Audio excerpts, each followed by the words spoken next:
Գյորջյան Կասկադ 60 ամիս փուլային վճարում բազմաթիվ առավելություններ։ Ուզում առաջինը ես լինել, բայց լավ, բարոզես, պարոն Աբրահամյան, ներկան Վահե Մակարյան, ուղղակի քաղաքացի։ Դուք երկար ծավալու ներկայացրեցիք իմպիչմենթի մասով պայմանները, անհրաժեշտությունը, թե ինչու պետք է գնալ իմպիչմենթի, բայց ես որպես այս գործընթացներին հետևող քաղաքացի մի քանի հարց ունեմ, որի պատասխանը չեմ կարողանում ստանալ այս ընթացքում։ Նախ ինչու որոշվեց հենց այս փուլում, երբ որ արդեն ամբողջ քաղաքական դաշտը կամ գրեթե բոլոր քաղաքական միավորները պատրաստվում են հերթական խորհրդարանական ընտրություններին, որոշվեց հիմա իմպիչմենթ նախաձեռնել։ Այս տարիներին դուք ընդդիմադիր ուժերով տարբեր պայքարի միջոցներով փորձել եք հեռացնել Նիկոլ Փաշինյանին, բայց չի ստացվել։ Իմպիչմենթի հնարավորությունները չեն եղել այն ժամանակ ակտուալ։ Ես հիշում եմ այն պիկերի ժամանակ իմպիչմենթի հարցը քննարկվել է, բայց այդպես էլ որևէ միսուայրուն չի ստացել։ Եվ երկրորդ իմպիչմենթը դարձել է հերթական կռվախնձորը ընդդիմադիր երկու խմբակցությունների միջև, պատիվ ունեմ եւ Հայաստան խմբակցության, եւ ինձ համար մի փոքր անհասկանալի ու տարօրինակ բովանդակություն ունի այդ կռիվը, որ ընկել է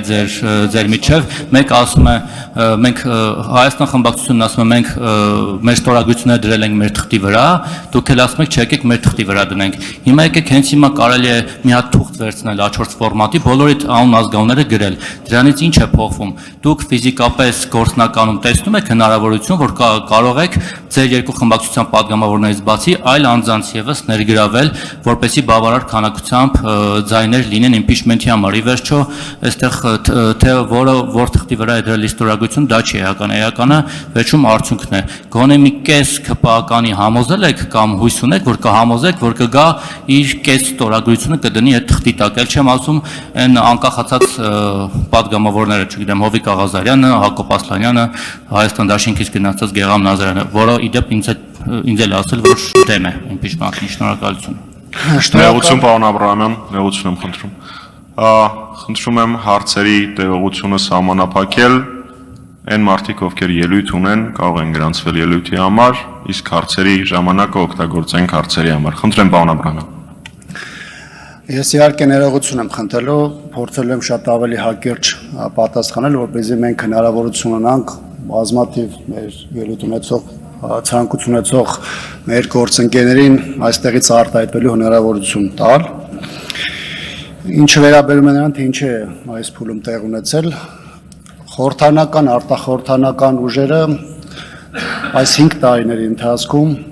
բազմաթիվ քաղաքական նախաձեռնություններ ունեցել, դրանց շատերը բնականաբար արտահայտվել են փողոցում, այստեղ այս դահլիճում գտնվող մարդիկ նաև մասնակցություն են ունեցել այդ պայքարի տարբեր խմբերին, փուլերին, տարբեր փուլերում իհարկե իմպիչմենթի հետ կապված հարցադրման քննարկումներ եղել են, վերջինը եղել է 24 թվականին Սրբազան շարժման պայքարի օրերին եւ հայտնի մայիսի 9-ի հանրահավաքից հետո Բագրատ Սրբազանի նախաձեռնությամբ նաև տեղի ունեցավ քննարկումներ խորհրդարանական ընդդիմության հետ։ Մեր խմբակցությունը, մեր գործընկերները իրենց հստակ մոտեցումները այդ մասով արտահայտել են, դա եղել է հանրային եւ կարծում դրա մասին բոլորը գիտեն։ Ըստ էության այս նախագծով մենք ներկայացրել ենք հիմքերի այն մասը կառավարության անվստահության հայտնելու, որոնց մասին վստահ եմ, որ այստեղ գտնվող անձինք լավագույնս գիտեն, բայց սա այս ընդհանուր process-ի մի մասն է նաև կազմում ընթացակարգային առումով, յուրաքանչյուրի մասով հնարավորություն կա շատ ավելի երկար, շատ ավելի խորը խոսելու։ Ինչ վերաբերում է այս փուլին կոնկրետ այս ժամանակահատվածին, այս գործընթացը մեծ առումով սկսեց ակտիվ շրջանառվել գարնանը 2025 թվականին։ Բազմաթիվ կարծիքներ են հնչել, բազմաթիվ մոտեցումներ են արտահայտվել, շատ հաճախ դրանք եղել են շատ սուրը, շատ բուրն են եղել, բայց բոլոր այն մոտեցումները, որոնց հիմքը եղել է քաղաքական, բնականաբար սա գործընթացին արդյունավետություն հաղորդող հիմնական գործիքներից են եղել։ Ավելին այս ժամանակահատվածը նաև նախատեսված է եղել այն կետի համար, որպեսզի հնարավորություն լինի հասկանալ քաղաքական դաշտի հիմնական դերակատարները, հիմնական ուժերը առհասարակին մոտեցում ունեն երկրում ստեղծված ճգնաժամային իրավիճակի եւ ինչ առաջարկ են իջեցնում հանրությանը։ Ես ինչպես իմ խոսքում արտահայտեցի, հանրապետականը ստեղծված ճգնաժամային իրավիճակում դա տեսնում էր կառավարության անվստահություն հայտնելու գործընթացի շրջանակներում, բայց մենք ի սկզբանե հայտարարել ենք, որ մենք պատրաստ ենք նաև լսելու եւ հանրային դիսկուրսում տեսնելու նաև այլ եղանակներ, որոնք հնարավորություն ցույց կտան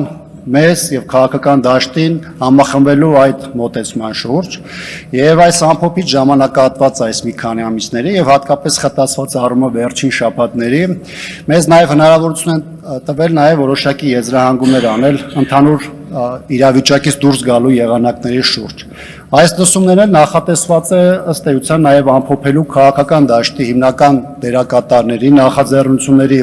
մոտեցումները եւ վերջնական հանգելու այն կետին, թե այդ լայն ճակատը, որը պոտենցիալ ունի եւ պետք է միավորի, ինչի շուրջ կարող է տեղի ունենալ։ Եվ այս լսումները կարծում եմ նաեւ մեր այս դիրքորոշումների արտահայտման եւ դրա հստակ ամփոփման միջոցով մեզ հնարավորություն կտան